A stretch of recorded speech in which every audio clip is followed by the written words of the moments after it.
Very excited about this week's podcast. With me, Lance Burdett, and this is a man that fixes heads. So we'll work out what that means in a minute. How are you, Lance? Very good. Thanks so much for the opportunity. Mate, let's rip in. Absolutely.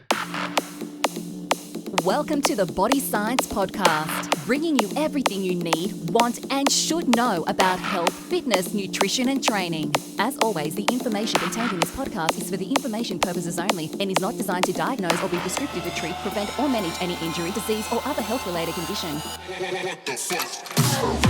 This podcast was brought to you by the newest product to enter the Body Science Performance range, Myocytin. Independent research-proved Body Science Myocytin to outperform standard creatine. In only 6 days, athletes ingesting Myocytin gained more than twice as much body mass as those consuming regular creatine. Athletes also increased upper arm girth by over 200% more than regular creatine users and improved their bench press performance significantly more than users of regular creatine. Ask your local supplement retailer how to get yours. Welcome to Body Science HQ, the world of fit, happy, healthy. And this week we're going to add on there head fixing. So that's a pretty funny topic to throw behind a startup there, Lance. And mate, do you just want to firstly give us a little bit of background about you? I mean, you have one of the most interesting bios I've ever read. Well, thank you. I started life, left high school with no qualifications. I'm the cliche, right? So I started off, grew up in a state house, very little money, but a loving home and all that sort of stuff. And I remember one year I earned more money than my parents did by mowing lawns and working in shops and things when I was 10. And I left school no qualifications and became a builder. And I hated it. I've spent 3 years building in Australia. I absolutely hated it, but it paid the bills. Yep. And it was okay. And then I had one of those epiphanies, life experiences. I don't know. At the age of 35, I just decided to join the police. At 35? At 35, for an easier lifestyle. How's that? That tells you how much I researched. Wow, you must have hated building. So, I just fell into this career of crisis negotiating. One day we're surrounding a house, the armed defender squad, and they were all dressed up in their blacks and guns. And I thought, that's pretty cool. And then there's a couple of people behind me just talking in the car. And I said to the boss, what are they doing? Oh, they're talking to the person in the house. And I went, ooh, I wouldn't mind a bit of that. And so I just fell into it. And then I was drawn into suicide intervention. And that happened because I had depression. So I'd been in the police a long time, working really hard, not looking after myself, doing undercover, their covert policing. Yes. Running witness protection, all sorts of things, very, very cool stuff, kicking in doors and just having fun, but not looking after myself. And effectively it was burnout. So that's how quick it can happen. It can happen to anyone. Wow. And so I just started learning about the brain through neuroscience. So I started off in psychology and it didn't resonate. Mm-hmm. So I started reading books and just discovered neuroscience. And at the ripe old age of, I don't know what I was, I must have been 56 when I decided to launch out on my own. And for the last 6-7 years I've been flat out in this business and never looked back. And really, I have to say, living the dream. And how cliche is that? I know that's a cliche, and I love it because you just skimmed over what I imagine was a lot of in-between information. There's a lot of in-between. And I just want to get back there. How do you get to managing high-risk incidents with the police when you came in unqualified, you came in as a builder, you said, oh, I like that, and I love that. I love people who say that and go and get it. That's awesome. But what got you there? I mean, obviously, we're talking about the wrong word, the wrong action, the wrong tone, the wrong something means somebody jumps, somebody shoots, somebody does something that we don't want to see. So apart from, I'll ask you how you sleep at night in a second, but when you went to work, how did you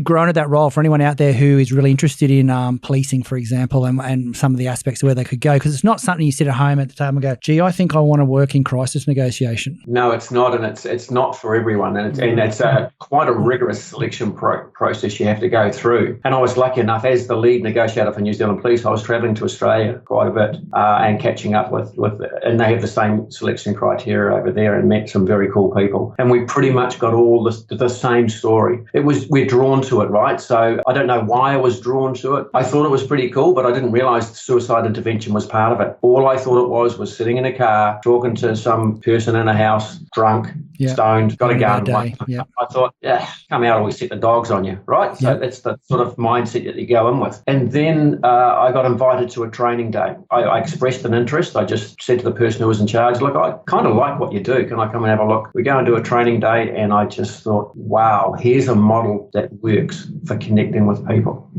And that started it. So I applied, went through a selection process. So very few people go on to become a crisis negotiator within any jurisdiction in the world. It's something that you have to really want, because they put you under stress right from the start to see how you go. And then you spend 10 days intensive at the police college, at the academy, undergoing not to become a cop. Forget about question and answer. Yep. Here's how you engage with people. Here's how you communicate with them. Here's how you get inside their head, literally or figuratively, but mainly literally, right? So you're really crawling around in dark spaces and getting them to open up to you as best you can. So you are their friend. You've got to forget that you're a cop, you're on their side. The whole role of a negotiator is to peacefully resolve an incident. And that's done purely by verbal, using your voice, your tone, lots of breathing for ourselves, right, to get ourselves in a good headspace to start off with. And then once you've qualified, and it's an intense course, right, people fall over. So they put you under an immense amount of stress to make sure you can stand up in front of somebody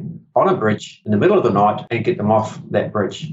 Wow. And it is a really intense course. And when I went into that role of the lead negotiator, I made it even more intense. So I worked with a couple of lead negotiators in Australia, and we've developed an additional program. And so really it is, and we do have people fall over and literally fall over, and they have to get counselling when they leave us. We make sure there's counselling there. So instead of doing the fitness, we're doing fitness for the mind. Yeah, and we absolutely. get inside their heads and just plant a few seeds and then let them go, and they just, who puts you under the most pressure? So, mate, is it anything like the way Hollywood portrays it, where you walk in, you take total control, everyone listens to you, you get to yell at everyone, but on the phone you're calm and cool and collect? Pardon? You're the lowest rung on the ladder. You really are. It is nothing like that. So it's like that in America. So the negotiator runs everything. In most other jurisdictions, you're just a cog, right? You're just another one. So we've got the tactical teams doing the guns. We've got the tactical teams doing the negotiation. We've got the tactical teams doing the investigations. We've got an inquiry team. So we've got an intelligence team. So we've got all of these other things, and you're just one part of this very big wheel. In that wheel, I mean, one of the great things that you told me that you do is you predict violent behaviour. So do you want to talk us through what that actually means? Like we're obviously talking about suicide intervention and violent behaviour. And that's something that we hear on the news from America all the time, guns laws, all the things that go. I mean, obviously we have a control on guns, so we don't see as much of that. But from your perspective, how does someone predict violent behaviour? So the biggest predictor is past, right, is previous. But I was lucky enough to go to the FBI, and they've got a great model. So they've been collecting data for statistics for years and years and years. And so this model they had, I just modified it. And really it's about, you look at the place, where are they? Was it selected? Was it random? So if it's selected, it's going to be a higher level, right? Is it known? Is it unknown? Who are the people involved? What's their relationship? And you go through this whole step-by-step process of just basically ticking the box. And the higher up in the box it is, the greater the risk. And at the end of it, it's intuitive. You just look and go, wow, there's a strong likelihood of violence. And it may not be. So, it's a whole lot of things. And really, it's not just whether they're angry. It's not their current emotional state. And so it's understanding what the likelihood, that gives you an idea of the temperament that you're going to be dealing with. So it's done at the start, and then it's ongoing. If it's ongoing every hour, you're doing another assessment. And it really is, it's a 3-step process you go through with the other person. So the rules around crisis negotiating are pretty simple. 2 ears, 1 mouth, right? So we're going to do twice as much listening as talking. One of the things I didn't do very well was listen to briefings, because the briefings that we got were just somebody said to somebody that this is what happened. Yeah. Or somebody, it's third hand. It's rubbish. And if you get it wrong, you get one chance in this. Yeah, if you absolutely. get it wrong, you alienate the person, right? So you might as well get out of the seat and let somebody else jump in there. So it's about getting there. So it's a 3-step process. What's going on right now? What's inside your head? What are you thinking? What are you feeling? What state of mind are you in? Have you had drugs? And so you can get that by just talking with the person. Then you take them 1 step back. How did it happen? And this is the key, I think, in life. We're so quick to go, what's going going on, here's how you fix it. Forget that. Yeah. It's what's going on, how did you get there? How did it happen? And that's the key to everything in life, right? So go back, just go over what happened, get a bit more information. Then they start to open up, and you look for two things when they're talking, the hook and the trigger. Okay. So the hook is what they want to talk about, and they start to get like this, and they get really fast, and they get animated, and they really want to talk to you. You can hear their voice go up, and it's got a song to it. It's got this, and that's the hook. The trigger is what set this whole thing off, and you try and avoid that as much as possible, but you've still got to go back to it. So we take them on the hook, and then go back to the trigger a little bit to find out a bit more. Guns, how many guns have you got, or what happened? How did you get to the state you are? What happened to you to get you on this journey into depression and suicide? Or why did you select these people, and why are you holding them hostage? And so it's a balance that you learn to do, and then it's how are we going to get you out of there? So we use words like when you come out, when this is over. We can do that for you when you come out. So that's what the model that we use. What's going on? How did you get there? Then let's get you out of there. And while you're talking with me, we're going to work together on this to get you out. So, mate, I've got to step back on the chat we've had. So you mentioned that you experienced depression yourself at a younger age. What made you? It was in the police. In the police. And then you went down this path. I became a crisis negotiator. Oh, so it was while you were in this role? Yeah. Gee, that must have been a tough period for you. It was. The media over here did a documentary on me. What did they really? 20 or 60-minute things here around the crisis negotiator who was suicidal. And so when you're talking with somebody who's suicidal and you aren't in a good space, you go into robot mode, right? So you're not really in a good space, but you can relate with that person. Yep. And you get lost in that conversation. And one of the good things about it, if there is a good thing, is that you realize you're not alone. See, the depression and suicidal thoughts, ideations, which I've studied a lot now, and I've just published a book basically on it, with 6 chapters, Dark Side of the Brain, which is all around the negative side of the brain and how we can use it to our advantage, and we have to. Well, let's dig into that in a second. So it's around, it was a terrible time for me, I have to say, and sleep was elusive. I was lost, dark, and I had a suicidal ideation. And because I was trained in what they are. Now, what they basically are, it's a thought of here's a way out. It's part of fight or flight, extreme flight. Yep. So you've worked hard, you're in a deep place, you've tried to scramble out, you listen way too much to that voice inside your head, which becomes a different voice. It's not your own, and it's got these great, wonderful suggestions. And this is what you tell people this who have never been through it, and they're like, really? It's not your voice, and it is so calming and overpowering. Wow. And so I'm standing at this window, and I'm like, it's not high enough, and I tingles. And I was like, you are bad. You need to. And I went for help straight away. And as it turned out, I went to a padre and said, he's a great guy. He came through the station every week, and I got to know him quite well. And I said, I'm struggling. And I told him a few things, and he said, well, we'll do a few things here, a bit of prayer and things like that, but you're really going to have to go and get yourself some serious help. Yeah. Otherwise, you're going to end up in a bad place. And he said the best thing he's ever said to me. I've been there. I was like, a man of the cloth. Yep. Being there as well. I'm like, wow. And it just made me feel comfortable, just opening up. Then I go and get help, and I read this book, which was an absolute godsend, if I could say that. And I read it recently, and I was like, really? Not as good as mine.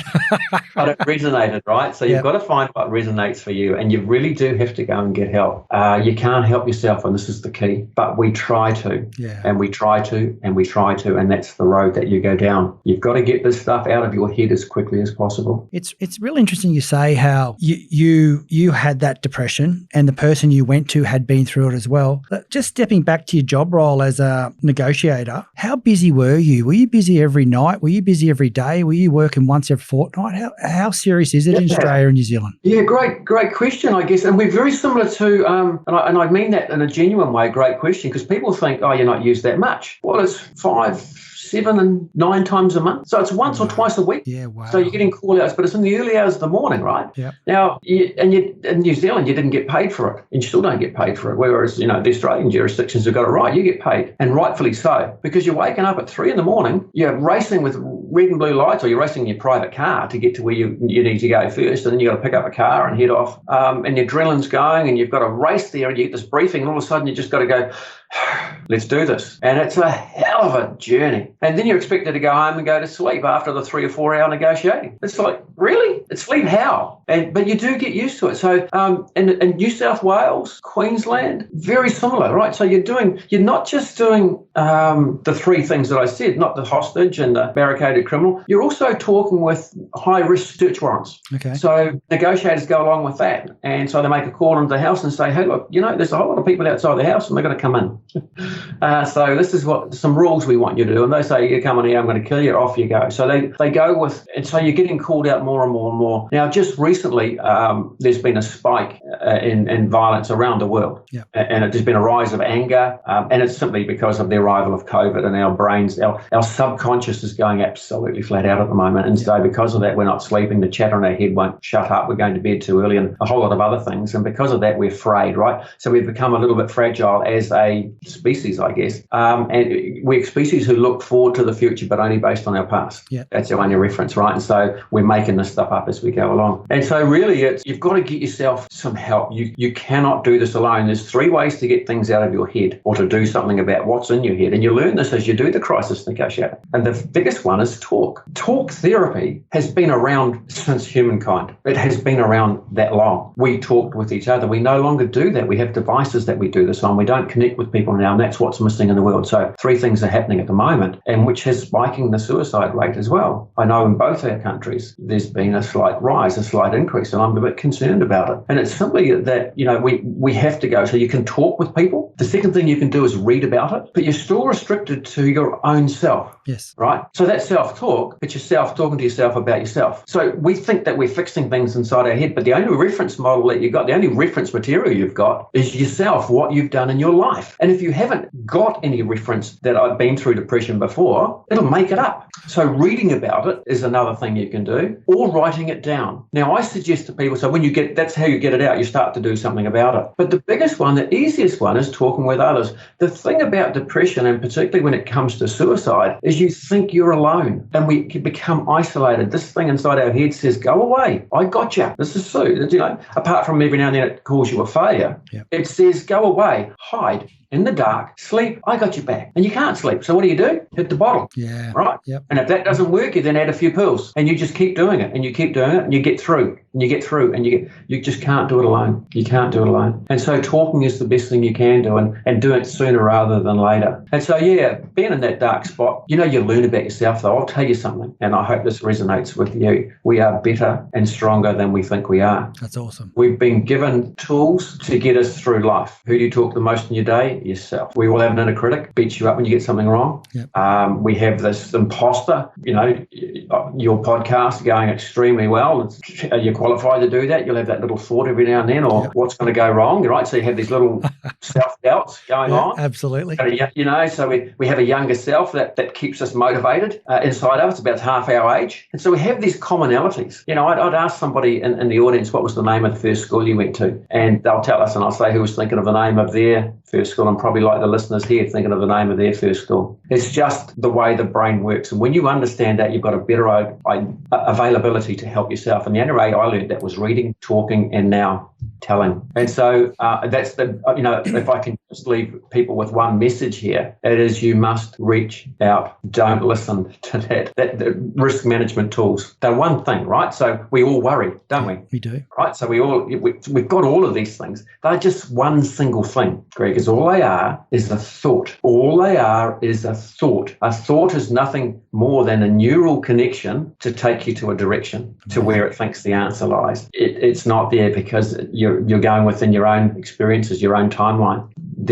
If it hasn't helped you now, it'll never will, because it will make it up. And what it does is, it's called the worry spiral, right? That's how all this stuff starts. You start to get a bit well, you think you're going to get through it, all this worry stuff carries on. And here's an example, and catastrophization comes in. So we all catastrophize to a greater or lesser extent. And what that is, it's just expanding the negative so make it easier to fix it. So here's how catastrophization works. I wish I'd known this stuff when I was in the hole. So you're leaving home, bit of a rush. As you're closing the door, got a partner home, home. See ya, I'm off. And this voice comes back, whatever. And you think, ooh, you wait till I get home. And you think about it all day, right? Yep. By the time you get home, you're having a divorce. You're breaking up. The world's over. You open the door, hello, and this voice, hey, how was your day? You're like, what? What is that? Oh, my day was good. How was yours? Hey, when I left this morning, what did you say to me? Love you forever. What do you think I said? Oh, nothing. So it makes it up. It fills in the gaps. It will fill in the gaps, but only according to what you've done in your life. It's expanding the negative. So you think about this. You would have done this. You would have thought somebody said something, done something. You thought you made a mistake, and it will keep repeating it and repeating it and repeating it. If you don't fix it, it's going to add something. Do you remember that thing you did 2 weeks ago? No, but thank you. Do you remember that thing you did a year ago? No, but thanks so much. Oh, wow. Remember that thing you did 5 years ago? No, well, I thought I'd forgotten about it, but yeah, that's still fresh. And it just keeps adding to the pile because you're only referencing yourself. So what made you go to, when you were in your hole, to your priest, and then from the priest, where did you go next to help you in your journey? A psychologist, and I really got a great one. Now, something else I found out through this whole my journey and many others, it's the connection with the person. It matters not whether you go to a psychologist, a psychotherapist, counsellor, a doctor, provided they're a good one. It's the connection with the person. Yeah. It's that human connection where the heart meets another heart, right? That's the key. And I really lucked out. I got a fantastic one. He was brilliant. And, he listened to my stories, of which there were many. I got some stuff rattling around. You would have had some screaming stories at that time in your life. I'm just hoping it's going to fall out on the pillow when I'm asleep one night, right? And I've got this. And he listened and he said, you know what? He said, I see before me a loving man, a wonderful father, a loving husband who's just worked too hard. Yep. And by the way, here's your diagnosis, accumulated stress disorder. And I thought, well, if there's a diagnosis, if he's given it a label, I must not be the only one. Nice. And that was just, so I really did get a great one. And we were going to get back together fairly recently, but he wanted to do some work because I work in neuroscience these days. And he psychology is heading towards neuropsychology these days. So how the brain actually operates, we're learning more about that every day. And unfortunately he passed, and it would have been great to stand up on stage with the bloke that saved my life. And mate, do you mind me asking, how long was that process for anyone out there who's got this head that's talking to them more than it shouldn't? And we all have those times and we know when it's happening. How long was the process for you to get out of that hole?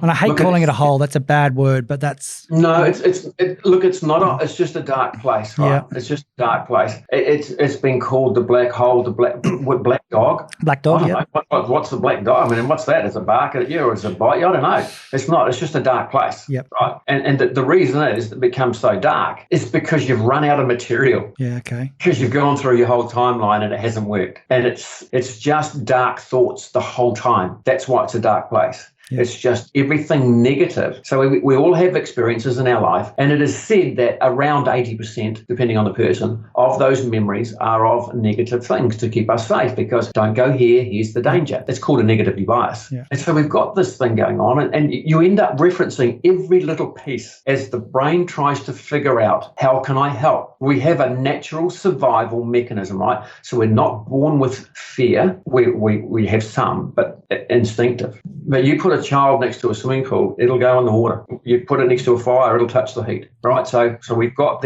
we're curious, but we have a natural survival instinct. And we are good at looking after ourselves, or so we think. So we've been gifted with these tools, but life's got away on us, right? So we've got way too many decisions going on.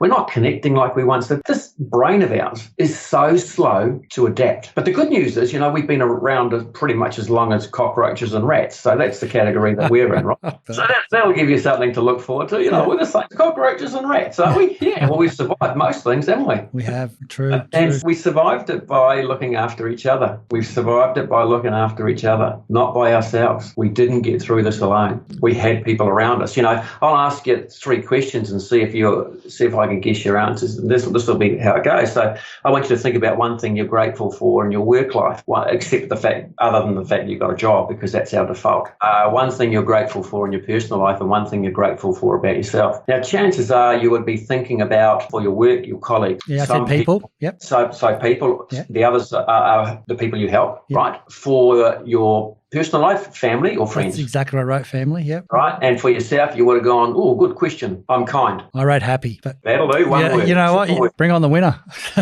That's amazing. And so for the majority, it doesn't matter if you hadn't had those thoughts, right? So we're all the same but different. You know, one of the questions I ask the audience is, if a dog could speak and say one word, what would that be? Who's thinking woof? And, you know, about 50% of the audiences put their hand up, and I'm like, I've never heard a dog say woof in my life.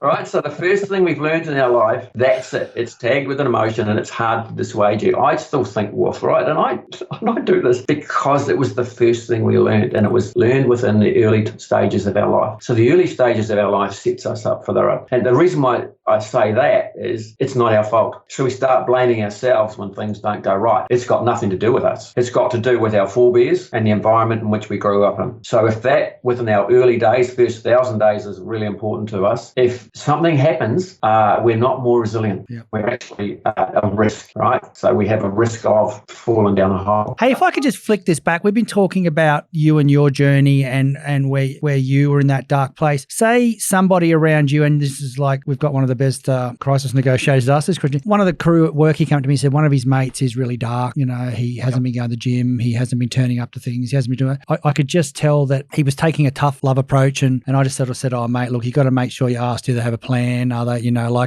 you need to ask those questions. What do you actually think people should do? Oh, now you've, yeah, I'm opening a can here. I'm sorry. My amygdala's just gone off, right, when I hear that. Yep. So that's what we think, and that's what people are teaching out there. So they're teaching, yes. Yep. So let me go through something for you. I teach this now in the workshops that I do. I call it shake and take. So if we see somebody strong, what are the common signs? So I'll tell you the common signs. The number one common sign for me is they won't look at you when you talk with them. Yeah, okay. They used to, they don't now, right? Yep. Remove all the culture stuff. They will not look. It's very hard for the person who's struggling to look at people because there's that connection and they don't want the connection. Yep. So that's the first sign. Other signs are they look disheveled, they're tired.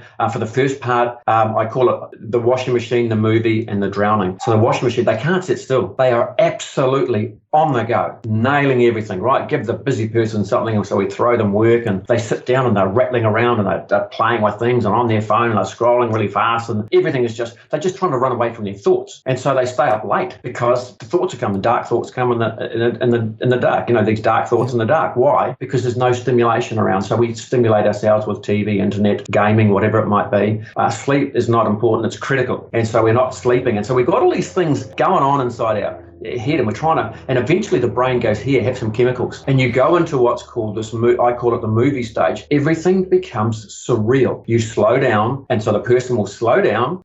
They will start to make mistakes, of course, because they're not sleeping. They're like a robot, an automaton, right? So they're just going through the motions, no emotion at all on their face, just blank screen. And for the person, it seems like they're walking through a two-dimensional world. I was thinking, man, I wish somebody would reach out to me and give me a hug. And they don't, because they don't know, right? So we go to that. And then the third stage is when we actually look pale because we're going into extreme fight or flight, blood's going to the heart and the lung and the heart and lungs, and it's trying to go into this basic survival. So what can you do? Now, all you have to do now, there's 3 times. So are you okay? No. If I was to say to you, Greg, how are you going? You're going to say good. You cannot say anything else. Even if you're bad, you're going to say good. Absolutely. You can't not. It's automatic function. Can I give you a hand with that? Automatic. Can I give you a hand with that, Greg? What are you going to say? No, I'm good.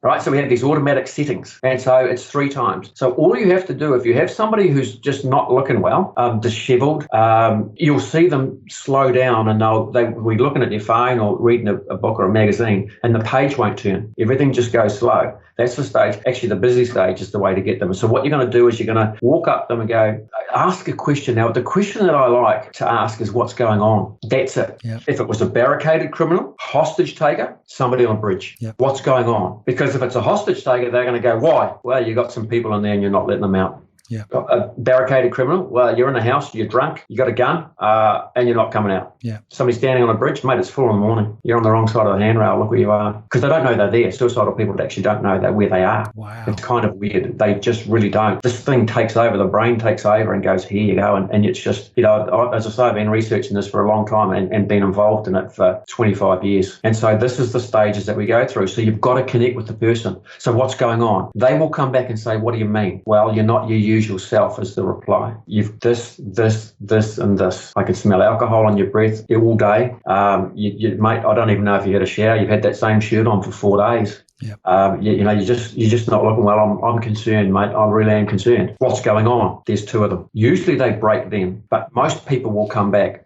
Some people will come back and they'll say, oh, no, it's all good. Just got lots going on. Got them. What do you mean lots? What's going on? 3 times. And then they just open up. Now, if you want to, you can ask, are you thinking of killing yourself? That came from Crisis Negotiators. Mm-hmm. We use that. Don't take it away from us. We use it to slap them in the face to go, give me your full attention, because they don't know where they are. If you ask that question, I worry about the person asking it. Are you okay to ask that question? Because is it going to play with your mind? If you're okay to ask it, by all means do. But I've just gone through a process with you that chances are you're going to say no. So what can you do? Well, you can ask, and one of a sentence that you can use is, which I think, and it does work. And it does work. It's, mate, you've been going through a lot and you've done it really, really well up till now. But I really think that you need to get some help. I just hope you aren't having any of those dark thoughts, mate. What about that? Yeah. You could ask them, have you had any thoughts about death or dying, if you want to? And everything after that, if they say yes, why go, have you made a plan? What steps have you taken? Why? They've already admitted it. Because if you go into that place, you better be prepared to keep this going. Yeah, I think a lot of us stepping out of our lane when we do that too. Yeah, if we got the wrong answer. I'm stepping out of your lane. I'm going to use that. Yeah. I'm going to use that. You're stepping out of your lane. So I always say, stick to what you know. Yeah, exactly. Shake and take. You want to know that they are struggling and that they will, come on, mate, I'll come with you. What do you reckon? I'll come with you. Let's go now and stay with them. Yeah. And then call me anytime and you do all that stuff later. Shake and take to the experts. You really is, and you will feel like $1 million, right? It's just brilliant when you do this. And I've been lucky, 100% success rate with that's really interesting what you just said, because I'm thinking, wow, this guy's dealing with shit every day. But you know what? It's like you said, you got 100% success rate. Like that's just pure reward. That's internally from your learnings and the time you put in and what you're doing. It would be one of the greatest feelings to know that you saved another life. Like what you put yourself into has assisted you in saving someone else. You don't really. I liken it to. So I was very lucky enough to go as part of the security team to the Olympics in London and the Delhi Commonwealth Games, and I watch people win gold medals, high performance sport, and the buzz lasts for a little while, and then they're looking at the Worlds, the next championship. And so it's very much like that. I don't dwell on it for too long. It's a great buzz. Look, and I don't want that to sound, I want it to sound genuine. I'm not disingenuous about that. You move on. Where's the next challenge? Where's the next person? Yeah. Because if you dwell on it, you'll go into a deep, dark place. So you save them, that's fantastic. I don't go searching them out to see if they're still around. I know their name at the time. I've forgotten their names. Yeah. I can tell you every single negotiation I've done. Every single suicide intervention I've done, I can tell you where they were. In fact, for that documentary, they filmed some of them.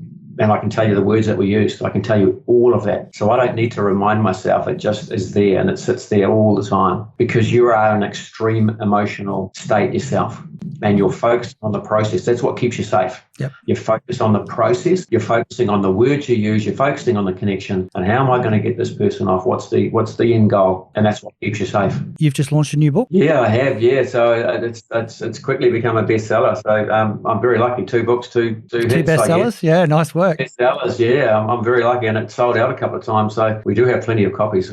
So your first one, Behind the Tape, Life of the Police Frontline, that's the story, like that's a documentary style book, is it? I haven't actually read them. So yes, yeah. Absolutely it is, right? So it's basically on my time in the police. Not many funny stories, unfortunately, because I sort of forgot about all those. And somebody said to me, you're going to have the funny things that when we were first training, and I said, can't remember them. So yeah, it's got war stories in there, but it talks about my journey into depression and how I got out of it, and gives lots of helpful tips on people who might be struggling. Okay, so there's a lot of good readings and learnings in there for perfect. There is absolutely. I still get messages today. In fact, I got an order today, so it's been out for a while more now. I've got an order today for it because I heard about it. It's still very, very helpful. It's really helpful for emergency service and first responders. That's amazing that there's actually a resource because they can relate right day one, right? Yeah. So it starts off with me in a prison, and I just trick people, where am I, or who am I? And I can smell the urine and fear, and I go and take them on this big emotional journey. But it's really good for first responders and cops and things. We'll put a link at the bottom of the website for that one, please, Ash. The book is it's called Dark Side of the Brain, and it deals. That's an interesting name for a book.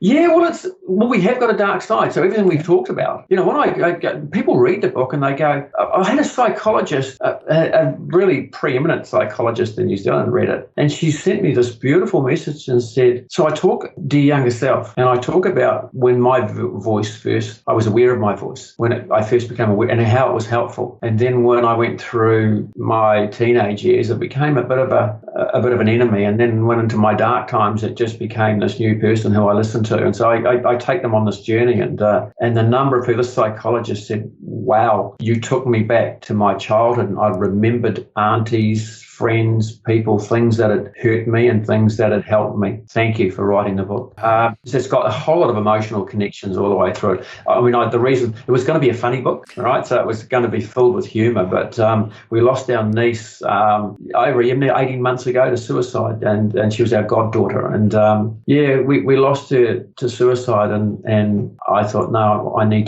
to go where people don't go. And so it's a book that will take people, and I guess that's the warning. We did 5 chapters. As parents, we lose a child. We've lost somebody to suicide as a friend. I get inside the head of the person who's reading the book. Hopefully they're not, and I just say, how to get through it if you are. If you're my hero. We put posts out all the time, and I was asked the question once, who's your real life hero? And I said, those that get up, put their clothes on, and go to the letterbox and check for the mail when they don't want to. Yeah, amazing. That's my hero, right? They get up, they dress up, and they front up. That's my hero. The one that goes and doesn't heat up the can of soup, just opens it and drinks it and goes back to bed because they didn't want to, because they don't want to eat. That's my hero. Those that are down the depths, they don't know, no one knows about them, that's my hero. The ones that just go unsung, that go and get help, the ones that just take it one step at a time. And this is the key, it's just one step at a time, and don't, even in life, we set these goals, these grandiose, great, set them, but just what can I do now to start heading towards that? Yeah. And that's the key to this stuff. Break it down, break it down, break it down. What am I going to do today? So, mate, where can we get Dark Side of the Brain? So it's on Amazon now, I think. Yep. It's on most places. They can come to my website and get it.